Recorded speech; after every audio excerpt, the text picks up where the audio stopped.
கர்த்தாவே எங்களோடு பேசும், எங்களை உயிர்ப்பியும், பலப்படுத்தும், வழிநடத்தும். இதோ இந்த வேத வசனங்கள் மூலமாக எங்களை உயிர்ப்பித்து தேவனுடைய ராஜ்யத்திற்கு நேரம் நடத்த எங்களை பூர்ணமாய் அர்ப்பணிக்கிறோம். இயேசு கிறிஸ்து மூலம் ஜெபிக்கிறேன் ஜீவனுள்ள தகப்பனே, ஆமென். நம்ம ரசிக்கப்படுவதற்கு முந்தி வீட்டில் ஒரு பிரச்சனைன்னு வந்துட்டுன்னா உடனே நமக்குன்னு ஒரு சாமி வச்சுருக்கோம். நீ எல்லாருக்கும் தனித்தனியாக எத்தனையோ சாமிகள் இருந்திருக்கும். அந்த சாமியை நினச்சி அதை கும்பிடுவோம், இல்லைன்னா அதுக்கு நேர்த்திக்கடன் பண்ணுவோம், ஏதாவது பண்ணிவிட்டு அது செய்யும்னு சொல்லி நம்பிட்டு அதுக்கப்புறம் நம்ம வாழ்வோம். அது செய்யாமையும் இருக்கும், ஆனாலும் அதை பற்றி நம்ம நினைக்கிறதே இல்லை. மாடு ஈனிகிட்டு இருக்கோம் எங்கள் வீட்டில், அது பாதி கண்ணுட்டி வெளியே வந்தாலும் இருக்கும், பாதி வெளியே வராமல் இருக்கும். அது ரொம்ப நேரம் ஆகிருக்கும், மாடு தெவங்க ஆரம்பிச்சிடும். தெவங்கலாம் தெரியுமா? தெவங்க ஆரம்பிச்சிடும் ஈன முடியாமல். உடனே அந்த சங்கரவகையில் ஆத்தாவுக்கு உழவுன்னு சொல்லி ஒரு திருநாரை பூசி அம்மா உடனே அதை நெத்தியில் ஒரு திருநாரை பூசி ஒரு 11 ரூபாயை எடுத்து மிந்தியில் முடிஞ்சு வச்சுருவான். அது இல்லையா, யாராவது போனாங்கன்னா கொண்டு போய் அந்த கோயிலில் கொண்டு போய் போட்டுரு அப்படிம்பாங்க. அல்லேலூயா. விக்கிரகத்தின் மேலே அவ்வளவு தூரம் நம்ம நம்பிக்கையாக இருந்தோம். எல்லா காரியத்துக்கும் விக்கிரகத்தின் பேரை ஒரே வீட்டில் ஒரு சாமி பேரை 3 பேருக்கும் விட்டுருக்காங்க. அந்த பார்வதி, இந்த பார்வதி, எந்த பார்வதி.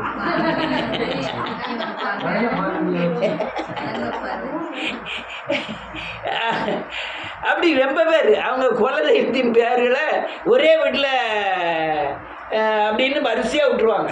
ஆமென். ரொம்ப பேர் சூச்சான்னு விடதெல்லாம் பார்த்துருக்கேன்.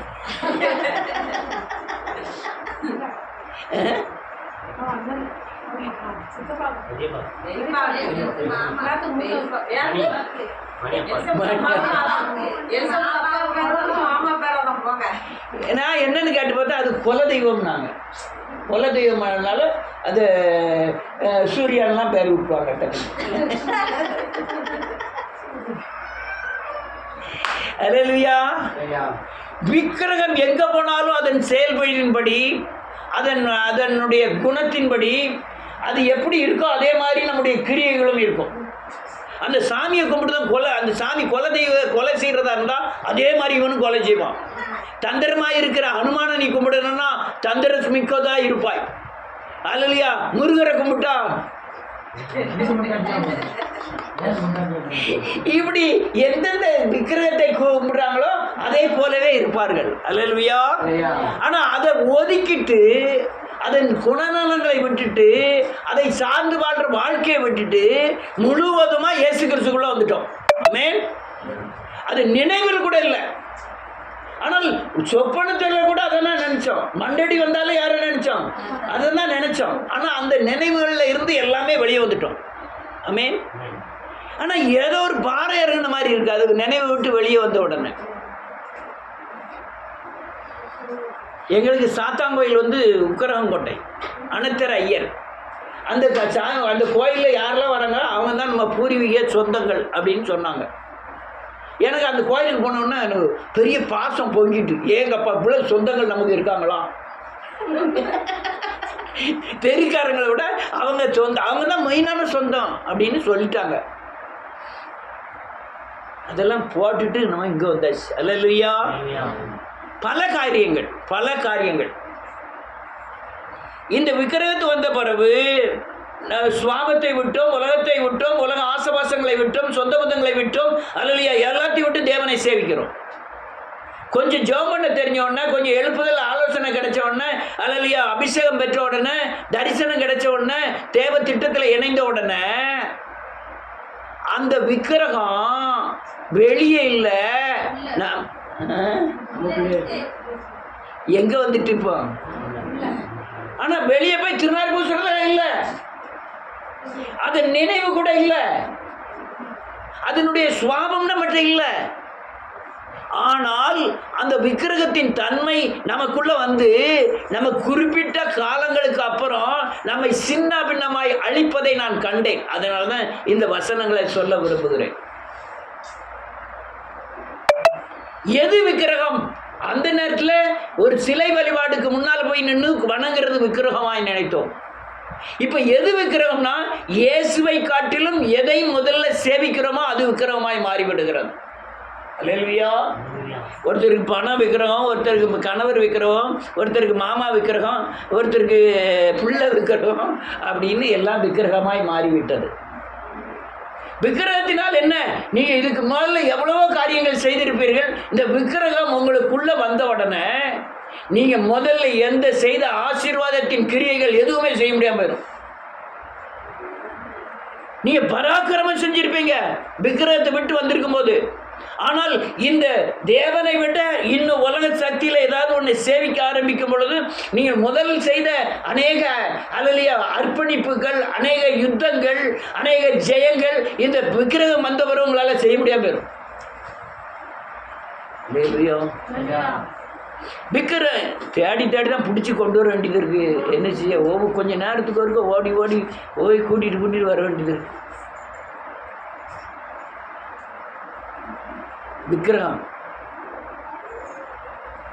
விக்கிரகத்தின் பிடிகள் எல்லாம் அல்லேலூயா. ரைட். அது எப்படி பாதிக்கணுங்கிறத நான் சொல்ல வரேன். இந்த விக்கிரகங்கள், இந்த பிசாசுகள் 4 விதமாக கிரியை செய்கிறது. சொல்லுங்க.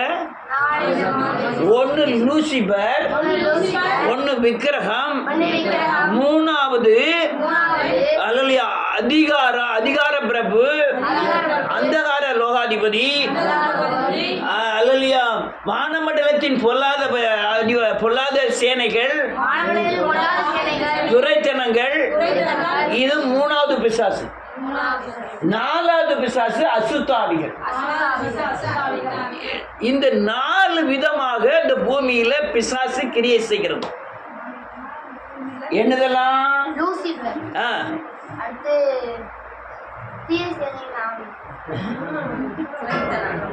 ரெண்டாவது விக்கிரகம். எனது விக்கிரகம். 3வது வானமண்டலத்தின் பொல்லாதவாதிவி, அதிகார பிரபு, அந்தகார லோகாதிபதி, அதிகார பிரபு, துரைத்தனம், வானமண்டலத்தின் பொல்லாதாவி. ஆமே. இந்த 4 3வது கிரியை செய்து, 4வது கிரியை செய்து என்ன செய்யுமா? அசுத்தாவி. மண்டடி, காய்ச்சல், வயிற்று வலி, குடிச்சாத்தம், இது பூராமே 4வது. இந்த வானமண்டலத்தின் அல்லேலூயா லூசிபரின் வேலை இந்த அல்லேலூயா நன்றி உங்களை குறிச்சி ஆண்டவர்கிட்ட போய் குற்றம் சொல்லிக்கிட்டே இருக்கணும். என்ன குற்றம் சொல்லிக்கிட்டு இருக்கணும்? நல்ல சேபம் பண்ணிக்கிட்டு இருக்கும்போது அண்ணாவா கொட்டாயி விட்டுட்டு இருக்கா, பாத்தியா ஆண்டவரை இவருக்கு கிருபை கொடுக்கிறாரு, அது எப்படி நீ கொடுக்கலாம், சட்டத்தில் இருக்கா அப்படின்னு கேட்கணும். ஆமென். இன்னும் அந்த அக்கா சிக்குன்னு கண்ணை போகுதுதா, உறக்கம் வருது அப்படின்னு எங்க போய் சொல்லிட்டு இருக்கோம். பொய் சொன்னால், ஐம்புலன்களில் பாவம் செய்தால், இருதயத்தில் கேடுபாடுகளை சிந்தித்தால், அல்லேலூயா தேவனுக்கு விரோதமான சட்டத்துக்கு விரோதமாய் நடக்கும் பொழுது, வசனத்திற்கு விரோதமாய் நடக்கும்போது உங்களை குற்றவாளியாய் தீர்த்து கொண்டிருப்பான். எங்க? தேவனிடத்துல. நீ இவ்வளவு செய்தானே, நீர் என்னையா பாதுகாக்கிற, அவன் என் பிள்ளையா இருக்கான்னு சொல்லும். அல்லேலூயா. அது மட்டுமல்ல, ஒரு தேசத்தை அழிக்கக்கூடிய யுத்தங்கள், ஒரு தேசத்தை அழிக்கக்கூடிய கொள்ளை நோய்கள், ஒரு தேசத்தை அழிக்கக்கூடிய பஞ்சங்கள், ஒரு தேசத்தை அழிக்கக்கூடிய விபச்சாரங்கள், இதெல்லாம் கொண்டு வர்றது யார் தெரியுமா? லூசிபரின் வேலை. லூசிபரின் வேலை. யாரோட வேலை? இப்போ பயங்கரமாக விபச்சாரம் பெருகிட்டு, நான் வர குடிகாரர்களும் பயங்கரமாக பெருகிட்டாங்க. ஸ்கூல் பிள்ளைகள் டாஸ்மார்க்கில் போய் குவார்டர் வாங்குது, யூனிஃபார்மோட. ஸ்கூல் பிள்ளைகள் யூனிஃபார்மோட டாஸ்மார்க்கில் போய் வாங்குது, யாருக்கும் பயப்படாம.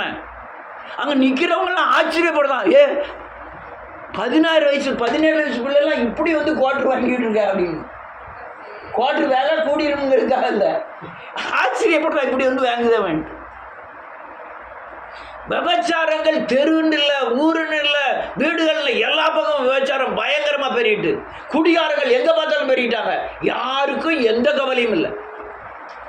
அரசியல்வாதி தான் நிர்ணயிக்கணும், அரசியல்வாதிக்கு இதில் பற்றியெல்லாம் கவலையே இல்லை, அதை வச்சு தான் கவர்மெண்ட்டே ஓடிக்கிட்டு இருக்கு. மாடி ஒன்றும் கொடுக்க மாட்டாங்க, இவனாவது குடிகாரனாவது ரூபா கொடுக்கானே.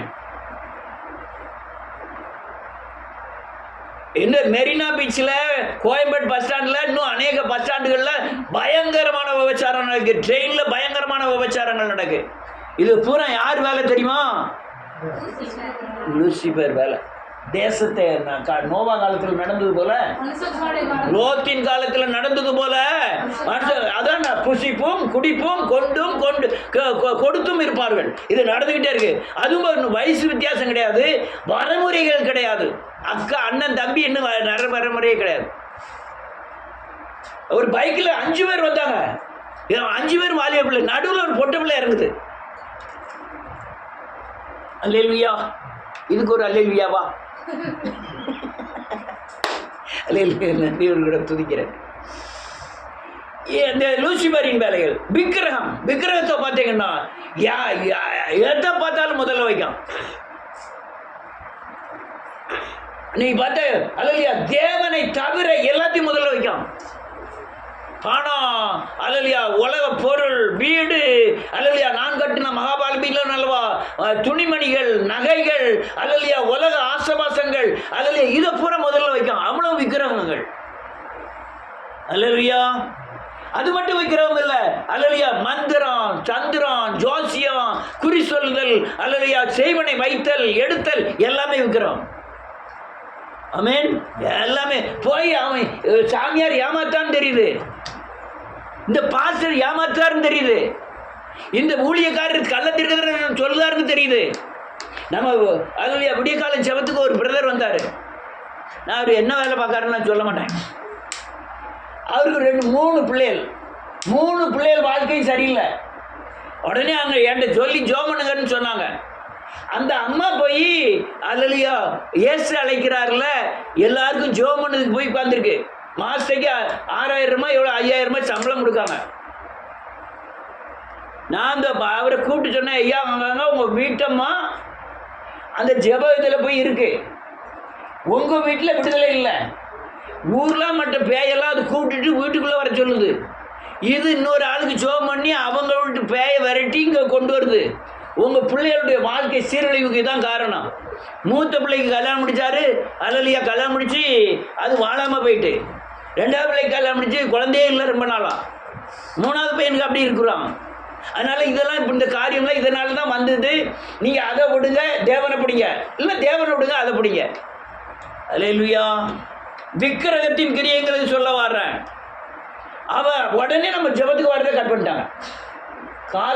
நான் தப்பாக சொன்னேன். இதுதான் பாயிண்ட்டு. வீட்டில் நான் விடுதலை ஆகாமல் நான் இந்த சத்தியத்தை உங்கள்கிட்ட பேசினோம்னா உங்கள் வீட்டு பேய் எங்கள் வீட்டில் உள்ள பிள்ளைகளை வந்து பாதிக்கும். முதல்ல யார் சரியாகணும்? நான் சரியாகணும். என் கண்களின் இச்சையை வச்சுக்கிட்டு நான் கண்களின் இச்சை செய்யக்கூடாதுன்னு நான் பேசினோம்னா என் பிள்ளைகள் கண்களின் இச்சையில் போய் என்ன செஞ்சிடும்? மாற்றிடும். நான் எதனா ஒரு எக்ஸாம்பிள் சொல்லேன் கண்களின் இச்சைங்கிறதுக்காக. இது விக்கிரகத்தின் கிரியைகள். அல்லேலூயா. இதே மாதிரி அநேக விக்கிரகங்கள் அநேக ஊழியர்களையும் அநேக விசுவாசிகளையும் பகிரங்கமாய் பாதித்திருக்கிறது. அது மாதிரி துரைத்தனங்கள், அதிகாரங்கள், அரசியல் அல்லையா, கவர்மெண்ட், போலீஸு, கோர்ட்டு அல்லையா, ஹாஸ்பிட்டல் எல்லாமே இந்த துரைத்தனம், அதிகாரம், வானமண்டலத்தின் பொல்லாதாவியோட சேரும். அல்லேலூயா. ஜாதி சங்கங்கள் அல்லையா, கோட்பாடுகள் எல்லாமே இந்த வானமண்டலத்தின் பொல்லாதி ஆவியின் கிரியைகள். அசுத்தாவியை கேட்க வேண்டாம். குருடாக்குறது, செவிடாக்குறது, கையை நொடிக்கிறது, காலை நொடிக்கிறது, வயிற்றுவலி கொண்டு வர்றது எல்லாமே இந்த அசுத்தாவியின் கிரியைகள். சர்ச்சுக்கு வர ஒரு பொம்பளை 18 வருஷமா, எத்தனை வருஷம்? ஆராதனைலாம் பண்ணிட்டு தான் இருக்கா. ஆனால் குடிஞ்சு தான் வரா. இயேசுநாதர் போகும்போது அதை கண்டுபிடிக்காரு. எது என்ன ஆவி? பலவீனப்படுத்துகிற ஆவி. அது மாதிரி குருடின் ஆவி, செவிடின் ஆவி அல்லையா, இந்த ஆவிகள் பூரா சபையில் நிறைஞ்சிருந்தது. ஆனால் அநேக ஆத்துமாக்கள் விக்கிரகத்தின் ஆவியினாலே பிடிபட்டிருக்கிறார்கள். ஆத்துமாக்கள் மட்டுமல்ல, விசுவாசிகளும் அல்லையா, விசுவாசிகள் மட்டுமல்ல, ஊழியர்களும் கூட அநேக விக்கிரகத்தின் பிடியிலே சிக்கி தவிக்கிறார்கள். அல்லேலூயா. ஒரு நேரம் ரொம்ப பாடுபட்டவர்கள், ஒரு நேரம் இயேசு கிறிஸ்துவுக்காய் ஓடினவர்கள், ஒரு நேரம் அநேக குடும்பங்களில் உள்ள விக்கிரகத்தை விரட்டி அவர்களை தேவனுக்குள்ள கொண்டு வந்தவர்கள். ஒரு நேரம் பிசாசை எதிர்த்து அதை ஜெயித்தவர்கள், தேசத்தை ஆளுகிற பிசாசின் சக்திகளை ஜெயித்தவர்கள், பெரிய பெரிய ஊழியக்காரர்கள். கடைசியில ஒரு பணத்தை பிடிச்சுக்கிட்டு, காணிக்கைங்கிற ஒரு வழியை வச்சுக்கிட்டு அதை பணத்தை பிடிச்சுக்கிட்டு இயேசுவை விட்டுட்டு வஞ்சித்து விக்கிரகத்தின் பிடிகளை சிக்கி தவிக்கிறார்கள். யாரும் தப்ப முடியாது. வேசித்தனத்தில் விழுந்து விக்கிரகத்தில் மாட்டினவர்கள் அநேகர். விக்கிரகத்தில் மாட்டினவர்கள் எல்லாருமே வேசித்தனம், கொலைபாதகம், அலலியா அலலியா நன்றியோடு கூட விக்கிரக ஆராதனையில் மாட்டுவார்கள். யாரெல்லாம் விக்கிரகத்தில் மாட்டிருக்காங்களோ அவங்க கண்டிப்பாக வேசித்தனத்தில் மாட்டிடுவாங்க. அவங்க விபச்சாரத்தில் மாட்டுவாங்க, கொலைபாதகத்தில் மாட்டுவாங்க.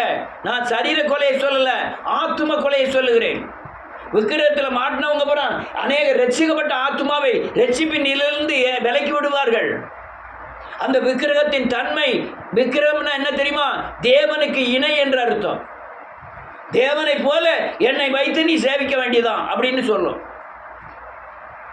அதனால விக்கிரகம் ரொம்ப மோசமானது. விக்கிரகத்தின் தன்மை ரொம்ப மோசமானது. ஒரு குடும்பத்தில் ஒரு ஆத்மாக்குள்ள வந்துட்டா அவனை சின்ன பின்னமாக்கிவிடும் விக்கிரகத்தின் தன்மைகள். ஒவ்வொரு விக்கிரகத்துக்கும் ஒவ்வொரு குணங்கள் உண்டு, அழிக்கக்கூடிய சக்திகள் உண்டு. ஒவ்வொரு விக்கிரகங்களும் ஒவ்வொரு கோணத்தில் ஒவ்வொரு மனுஷர்களை கவர்ச்சியின்படி இழுத்து அவனை சின்ன பின்னமாக்கி விடுவான். பராக்கிரமசாலிகள் விழுந்து போனார்கள். எத்தனையோ பராக்கிரமசாலிகள். நான் வேதத்தில் இருந்தால் காமிக்க போகிறேன். வசனத்தை வாசிப்போம், ஒரு சில வசனங்களை. வெளிப்படுத்தின விசேஷம் 2வது அதிகாரம்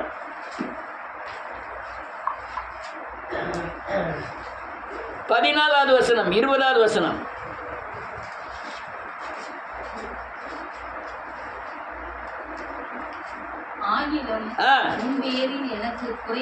குறை உண்டு.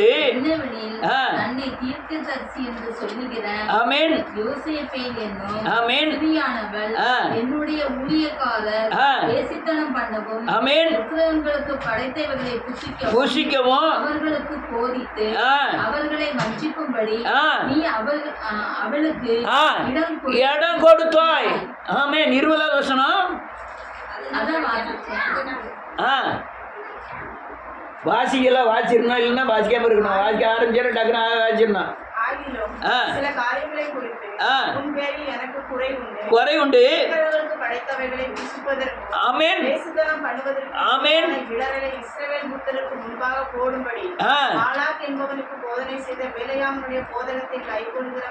ஆமென். உண்டு. போதும்.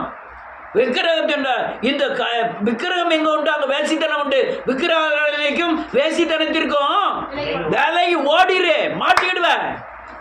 எங்கெல்லாம் விக்கிரகம் இருக்க அங்க வேசித்தனம் உண்டு. கண்களில் நிச்சயம் உண்டு. சரீரத்தை விக்கிற தன்மை உண்டு. அதனால விக்கிரகத்தில் பிடிபட்ட அநேக கிறிஸ்தவர்கள் வேசித்தனத்தில் மாட்டிட்டாங்க.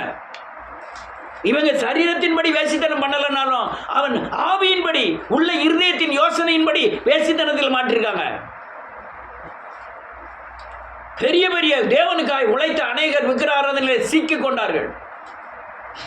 இன்னைக்கு அடிச்சு சொல்ல முடியும் எத்தனை ஊழியர்கள் அவர்களை பார்க்கும்போதே தெரியும் இவர்கள் விக்கிரக ஆராதனைக்காரர்கள் என்று.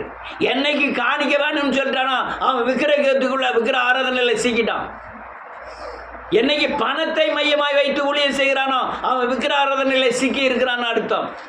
என்னைக்கு தன் புகழை நம்பி அல்லையா, அல்லது எனக்கு வேதவசனம் தெரியுங்கிறத நம்பி, அல்லது நான் இத்தனை வருஷம் ஓடி இருக்கிறேங்கிறத நம்பி, அல்லது தன்னுடைய ஆவிக்குரிய பலத்தை நம்பி ஊழியத்தை செய்ய வேண்டும், கிறிஸ்துவ ஜீவியத்தை செய்ய வேண்டும் என்று நினைக்கிறவன் அவன் விக்கிரக ஆராதனையில சிக்கி தவிப்பான்.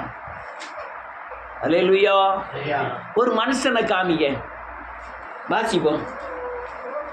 யாத்திராமத்தின் புத்தகம் 32வது அதிகாரம்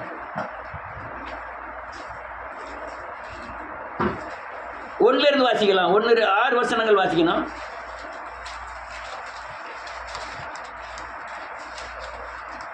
32வது அதிகாரம் 1-6 வசனங்கள். டக்கு டக்குன்னு வாசிக்க, நேரம் ரொம்ப வாசிக்க வேண்டியிருக்கு. மோசே மலையிலிருந்து இறங்கி வர தாமதிக்கிறதை ஜனங்கள் கண்டபோது அவர்கள் ஆரோனிடத்தில் கூட்டம் கூடி அவனை நோக்கி, எகிப்து தேசத்தில் இருந்து எங்களை அழைத்து கொண்டு வந்த அந்த மோசேக்கு என்ன சம்பவித்ததோ ஐயோ, ஆதலால் நீர் எழுந்து எங்களுக்கு முன் செல்லும் தெய்வங்களை எங்களுக்காக உண்டு பண்ணும் என்றார்கள். அதற்கு ஆரோன் உங்கள் மனைவிகள் குமாரத்திகளுடைய கால்களில் இருக்கிற பொன்னணிகளை கலற்றி என்னிடத்தில் கொண்டு வாருங்கள் என்றான். ஜனங்கள் எல்லோரும் தங்கள் காதுகளில் இருந்த பொன்னணிகளை கலற்றி ஆரோனிடத்தில் கொண்டு வந்தார்கள். அவர்கள் கையில் இருந்து அவன் அந்த பொன்னை வாங்கி சிற்ப கருவியினால் கருப்பிடித்து கண்டுக்குட்டியை வார்ப்பித்தான். அப்பொழுது அவர்கள், இஸ்ரவேலரே, உங்களை எகிப்து தேசத்தில் இருந்து அழைத்துக் கொண்டு வந்த தெய்வங்கள் இவைகளே என்றார்கள். ஆரோன் அதை பார்த்து அதற்கு முன்பாக ஒரு பலிபீடத்தை கட்டி நாளைக்கு கர்த்தருக்கு பண்டிகை என்று கூறினான். போதும், நல்ல கவனிங்க. பொண்ணு எல்லாத்தையும் வந்து வாங்கணும். இவங்களுக்கு பொண்ணு ஏது? இவங்களே அடிமை. ஒருவேளை கஞ்சிக்கு அவங்ககிட்ட என்னது செங்கல் அறுத்துக்கிட்டு இருந்தாங்க, கட்டிடங்களை பூரா கட்டிட்டு இருந்தாங்க. பொண்ணு ஏது? உங்களுக்கு தான் கேட்க. எகிப்தில் உள்ளது. நீங்க டாலர் போட்டுக்கீங்களோ? யாராவது டாலர் போட்டுக்கிட்டாங்க? அதுல என்ன இருக்கு? சில்வர் இருக்கு. அவங்க என்ன போட்டுப்பாங்க?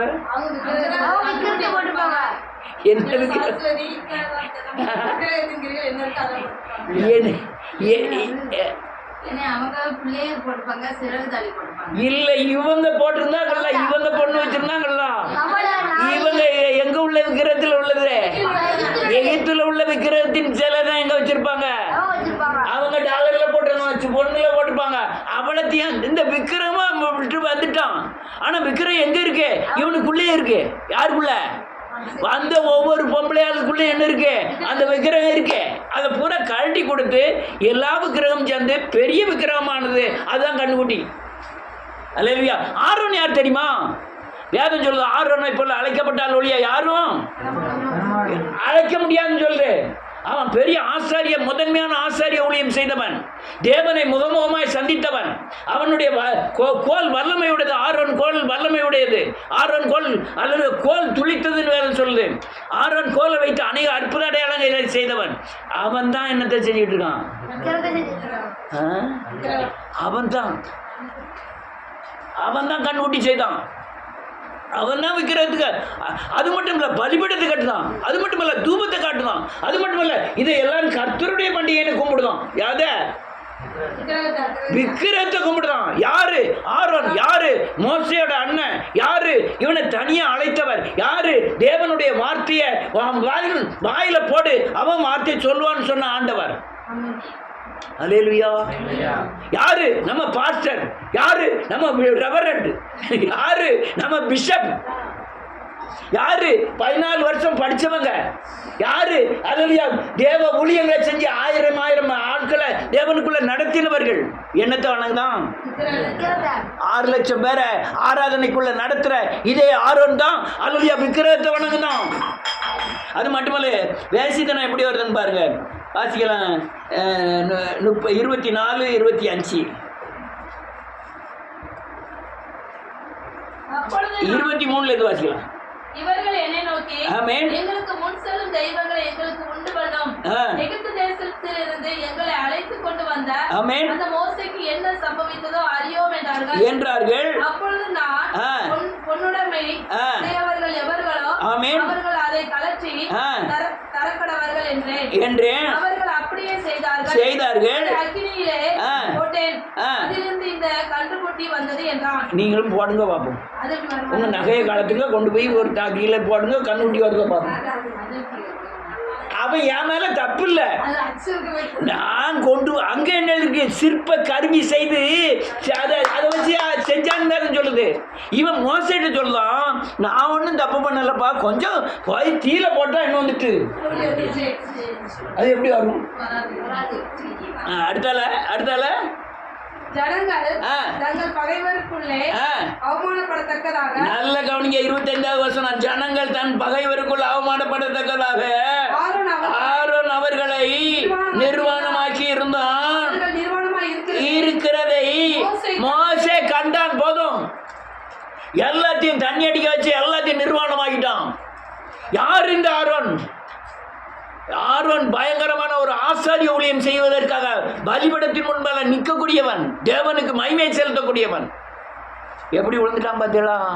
விக்கிரக ஆராதனை காரணமாக மாறிட்டான். அடுத்தால் இன்னொரு ஆளை காமிக்கிறார். விக்கிரகம் மோசமானது.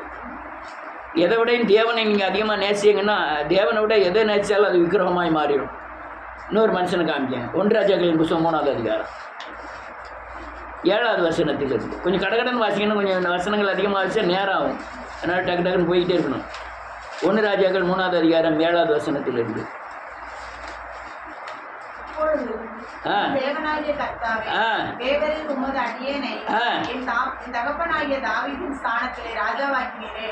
நானோவென்றால் போக்குவரவு அறியாத சிறு பிள்ளையாய் இருக்கிறேன். இது யார் சொல்றா? சாலமோன். அடுத்தல தெரிந்து கொண்டதும் ஏராளத்தினால் எண்ணிக்கைக்கு அடங்காததும் விளக்கத்திற்கு உட்படாததுமான திரளான ஜனங்களாகி உமது ஜனத்தின் நடுவில் அடியேன் இருக்கிறேன்.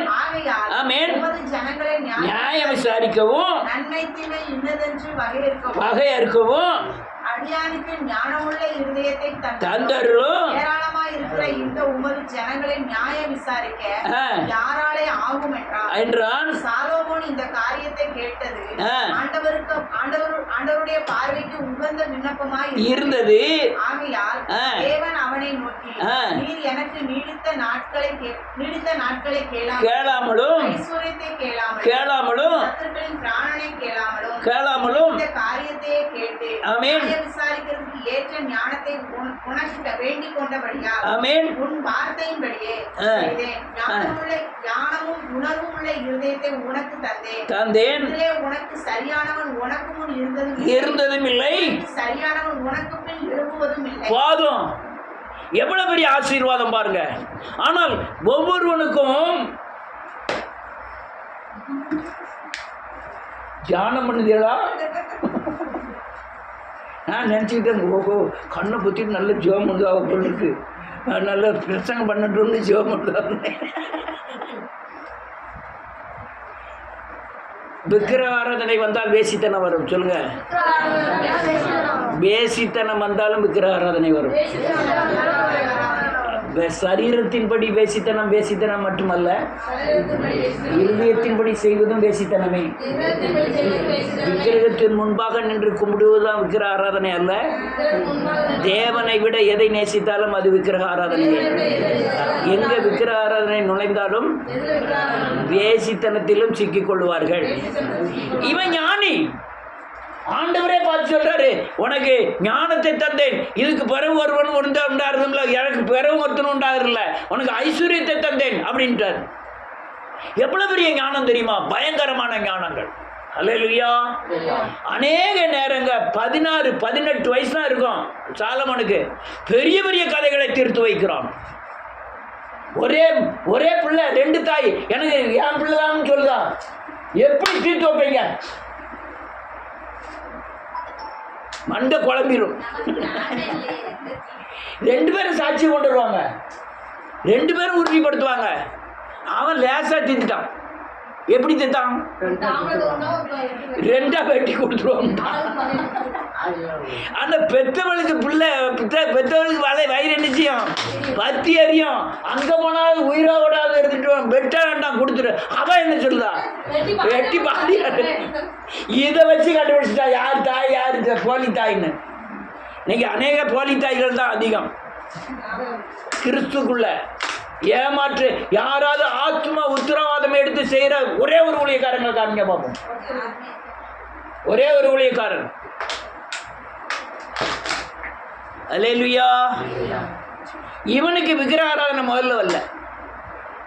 ஆனால் அநேக ராஜஸ்வரிகள்லாம் பெரிய பொண்ணு வெள்ளியெல்லாம் கொண்டு வந்து கொடுத்துட்டு இவனுடைய ஞானத்தை கேட்க காத்திருந்தாலும் செலவை போயிட்டா, செலவை அங்கேயே தங்கிட்டான். யாரு? அவன் ஒன்று ஒன்றா எண்ணி பார்க்கான். ஞானத்தை கேட்க வந்தவங்க 1000 பேர், உட்கார்ந்தவளும் ஞானத்தை காட்டிட்டா பொண்ணை கொடுத்துட்டா எங்கே போயிடணும்? அவள் ஊருக்கு போயிடணும், அவள் வீட்டுக்கு போயிடணும், அவள் புருஷன் பட்டாடி பிள்ளையில பார்க்க போயிடணும்.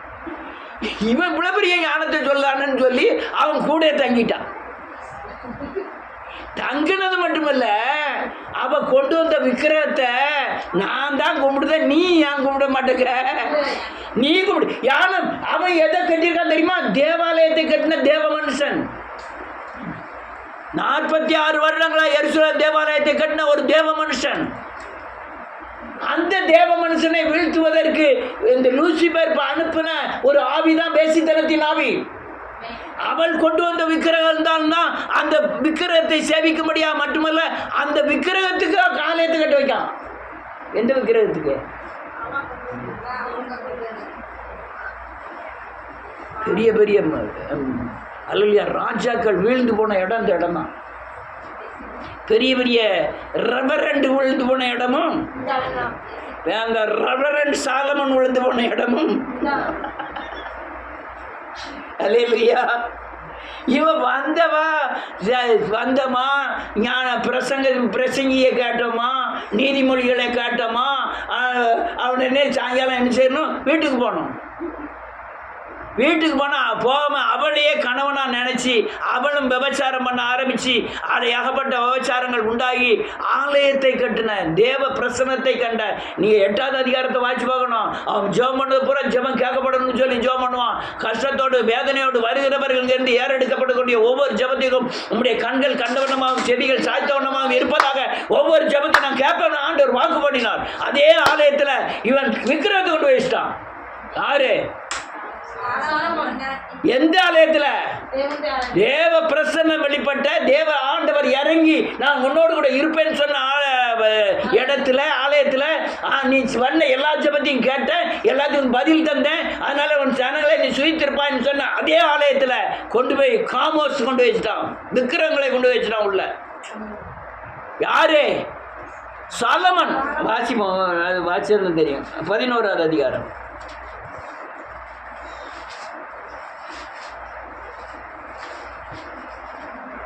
6வது வசனத்திலிருந்து.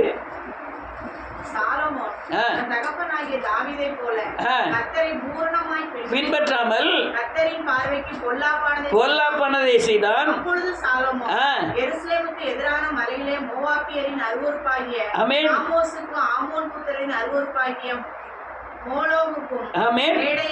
வேலையை கட்டினான்.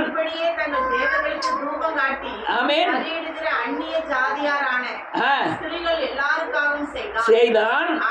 இஸ்ரவேலின் தேவனாகிய கர்த்தர் சாலோமோனுக்கு 2 விசை தரிசனமாகி அந்நிய தேவர்களை பின்பற்ற வேண்டாம் என்று கட்டளையிட்டு இருந்தும் அவன் கர்த்தரை விட்டு தன் இருதயத்தை திருப்பி அவர் கற்பித்ததை கை கொள்ளாமல் போனதினால் கர்த்தர் அவன் மேல் கோபம். போதும் எப்பா, நீங்க வா, நீ இந்த ஸ்திரியா, நீ இந்த சாமியை கும்பிடுதியா, நானும் கும்பிடுறேன், அதுக்கு ஒரு கோயில் கட்டிக்கா.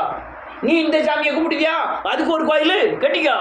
அது கோயில் கட்டுது நீ மட்டுமல்ல, நானும் வந்து வணங்குறேன். அதை விட கொடுமைன்னா தேவாலயத்தில் கொண்டு வச்சானே, அதோ பயங்கர கொடுமை. ஒழிச்சு மறைச்சு கும்பிடுது வேற, தேவாலயத்தில் கொண்டு போய் வைக்கிறது கொண்டு வச்சிட்டாயா எருசலேம் தேவாலயத்தில். அல்லேலூயா. சாலமன். ஆனால் இந்த விக்கிரகம் நுழைந்த வழி வந்து இச்சை. நீங்க இச்சை வந்தாலே விக்கிரகம் வந்துடும், விக்கிரகம் வந்தாலே வேசித்தனம் வந்துடும். இன்னொரு மனுஷனை காமிக்கேன். நேரம் ஆகிட்டே இருக்கு. நிறைய புருஷ வாசிப்பு 1 ராஜ்யங்கள் 19வது அதிகாரம்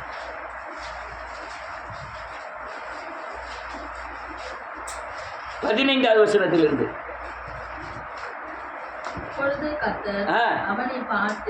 யாரை பார்த்து?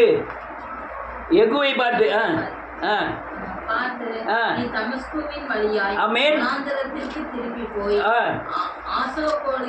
இல்ல, எகுவை பார்த்து இல்ல, எலியாவை பார்த்து.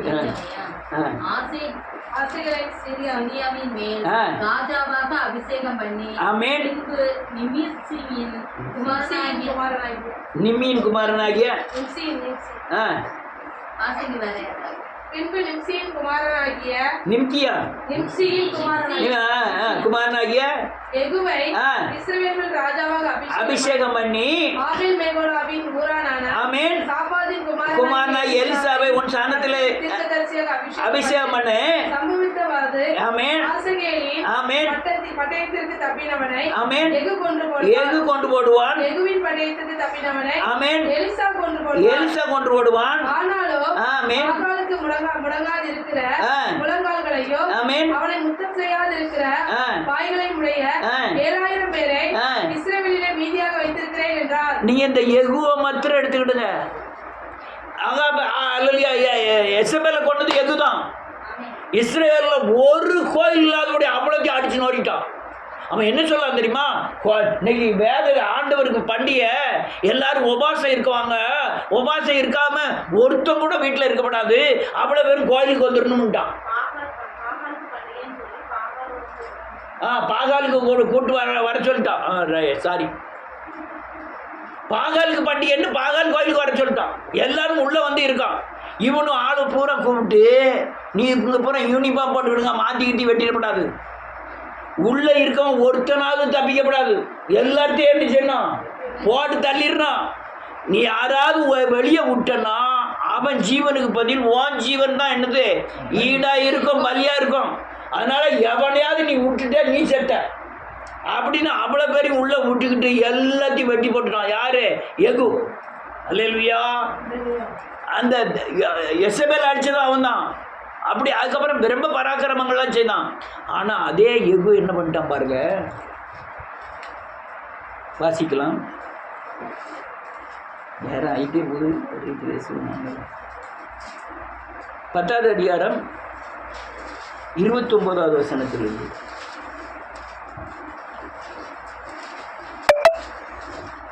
எகிப்திலிருந்து வந்த ஒவ்வொரு ரத்தத்தின் விலையும் 600 வெள்ளிக்காசும்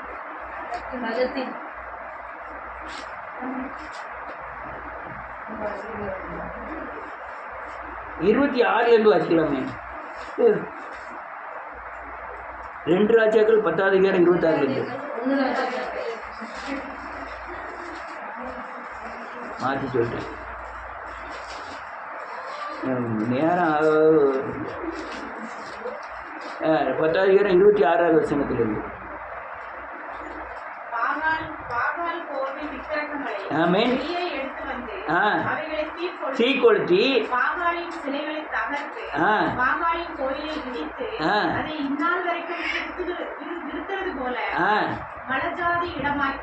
ஆமென்.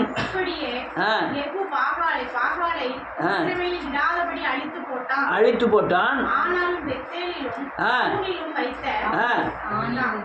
தானிலும் வைத்த கன்றுக்குட்டிகளால் இஸ்ரவேலரை பாவம் செய்ய பண்ணின நேபாத்தின் குமாரனாகிய யெரொபெயாமின் பாவங்களை விட்டு விலகவில்லை. என்ன எழுதிருக்கு? வெளியே புறம் அழிச்சுட்டான். உள்ள யார் இருக்கா? அதே வசனத்தை திரும்பி வாசிங்க. 29வது வசனம்.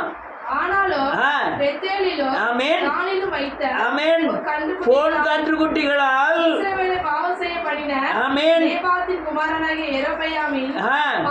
பாவங்களை ஏகவிட்டு விலகவே இல்லை. அடுத்த வசனம். கர்த்தர் யெகூவை நோக்கி, ஆமென், என் பார்வைக்கு செம்மையானதை ஆமென் நன்றாய் செய்து இதயத்தில் இருந்தபடியெல்லாம் ஆமென் ஆகாபின் குடும்பத்துக்கு செய்தபடினால் உன் குமாரர் இஸ்ரவேலுடைய சிங்காசனத்தின் மேல் 4 தலைமுறையாக வீற்றிருப்பார்கள். ஆனாலும் யெகூ இஸ்ரவேலின் தேவனாகிய கர்த்தரின் நியாய பிரமாணத்தின்படி தன் முழு இருதயத்தோடும் நடக்க கவலைப்படவில்லை. நடக்கவே இல்லை. இஸ்ரவேலை பாவம் செய்ய பண்ணின யெரொபெயாமின் பாவங்களை விட்டு விலகவும் இல்லை. எப்பேற்பட்ட யெகூ, எப்பேற்பட்ட ரெபரண்ட், எப்பேற்பட்ட ஊழியர்கள் அடிச்சு நோருக்குன்னா எல்லா விக்கிரகத்தை சேவிக்கெல்லாம் கொண்டு போட்டான். ஆனால் அவன் விலகவே இல்லை. உள்ள விக்கிரகம் கிரியை செய்ய ஆரம்பிக்க இன்னொரு மனுஷனை காமிக்க பாருங்க. கிடியோன். நியாயாதிபதி வீரரின் புஸ்தகம் 8வது அதிகாரம் 24 வாசிக்கலாம்.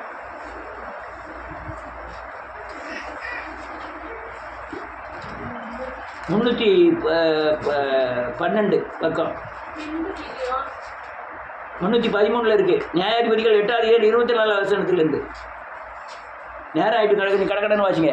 பின்பு கிதியோன் அவர்களை நோக்கி, உங்களிடத்தில் ஒரு காரியத்தை கேட்கிறேன், நீங்கள் அவரவர் கொள்ளையிட்ட ஆமென் கட்டுங்களை என்னிடத்தில் கொண்டு வாருங்கள் என்றான். அவர்கள் இஸ்ரவேலராய் இருந்தபடியால் அவர்களிடத்தில் பொன் கடுக்கங்கள் இருந்தது. ஆமென். இஸ்ரவேலர் சந்தோஷமாய் கொடுப்போம் என்று சொல்லி ஆமென் வஸ்திரத்தை விரித்து அவரவர் கொள்ளையிட்ட கடுக்கங்களை அதிலே போட்டார்கள்.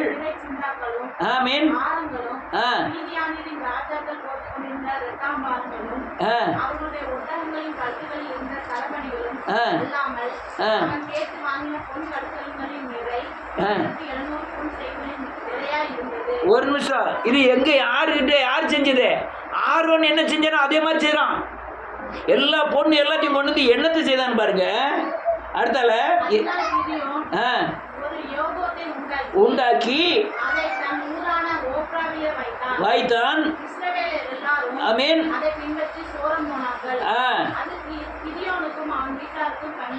கிதியோன் அவன் வீட்டாருக்கு கன்னியா இருந்தது. இந்த பிரகாரம் ஆமென் ஆமென். ஆனா அமைதலா இருந்தது. அடுத்த தலைமுறை 70 அடுத்த அதிகாரத்தை வாசிக்கும் தெரியும். 70 பிள்ளையும் ஒரே கல் வச்சு கொண்டான். என்ன பண்ணவல? விக்கிரகாராதனை பண்ணவல. அல்லேலூயா. 70 பிள்ளையும் ஒரே கல் வச்சு கொண்டான். அதுதான் விக்கிரகத்தின் கிரியைகள். இன்னும் எத்தனை பேரை காமிக்கலாம். யாரு கிரியான்? அவன் கோதுமை அறுக்கிற இடத்துல வேலை செஞ்சுட்டு இருந்தான். கர்த்தரா போய் கூப்பிடுத்தாரு இஸ்ரவேலை மீட்டெடுக்கணும்னு. அவன் 20,000 பேர் வந்துட்டாங்க. 10,000 பேர் வளர்க்கணும். 300 பேர் மாத்திரம் பிரித்தெடுத்து பானையில் தீய வச்சுக்கிட்டு போய் எதிரி முன்னால் போய் நின்று யுத்தம் பண்ணி சொல்லி எதிரிகள் எல்லாம் முறியடித்த தேவன் அதே கிதியோன் தான். அல்லேலூயா. யோபத்துங்கிறது குறி கேட்குற மாதிரி வஸ்திரம். அந்த வஸ்திரத்தில் 2 கல், ஊரின் தும்மிம்னு 2 கல் இருக்கும். அது முன்னால் போய் கேட்டால் அந்த போகலாம் போகக்கூடாது, செய்யக்கூடாதுங்கிற குறியை அது லைட் அடிக்கும். அப்படிப்பட்ட ஏபத்து வஸ்திரத்தை தங்கத்தினால செஞ்சு ஆண்டவரை விட்டுட்டு அந்த வஸ்திரத்தை வணங்க ஆரம்பிச்சிட்டாங்க. கண்ணுக்குட்டியை வணங்குறதும் ஒன்று தான், விக்கிரகத்தை வணங்குறதும் ஒன்று தான், பணத்தை வணங்குறதும் ஒன்று தான், விக்கிரகத்தை வணங்குறதும் ஒன்று தான், வீட்டை வணங்குறதும் ஒன்று தான், சாங்குவல் மாமாவை வணங்குறதும் ஒன்று தான், விக்கிரகத்தை வணங்குறதும் ஒன்று தான். யாரை வணங்கணும்? தேவனை மட்டும்தான் வணங்கணும். மற்ற எதை சார்ந்திருந்தாலும் அது விக்கிரகம். இன்னும் எத்தனை பேர் காமிக்கலாம். அவங்கெல்லாம் பயங்கரமாய் தேவனுக்காய் நின்றவர்கள். விக்கிரக ஆராதனைக்குள்ள விக்கிரகம் அவனை வஞ்சித்தது. அல்லேலூயா. தாவீதின் விக்கிரகத்தில் நம்ம பார்க்க நேரம் இல்லை. தாவீது விக்கிரகம் பண்ணலாம் வேசித்தனத்தில் விழுந்துட்டான். அல்லேலூயா. பல கோணங்களில் விக்கிரகத்தின் கிரியைகள் மறைமுகமாய் கிரியை செய்து வீழ்த்தியது. நம்ம யாருமே விக்கிரகத்துக்கு இடமே கொடுக்கக்கூடாது. கொடுத்தா நம்மளும் கூட மாட்டிக்கொள்வோம். அதனால எல்லாரும் முன்னாள்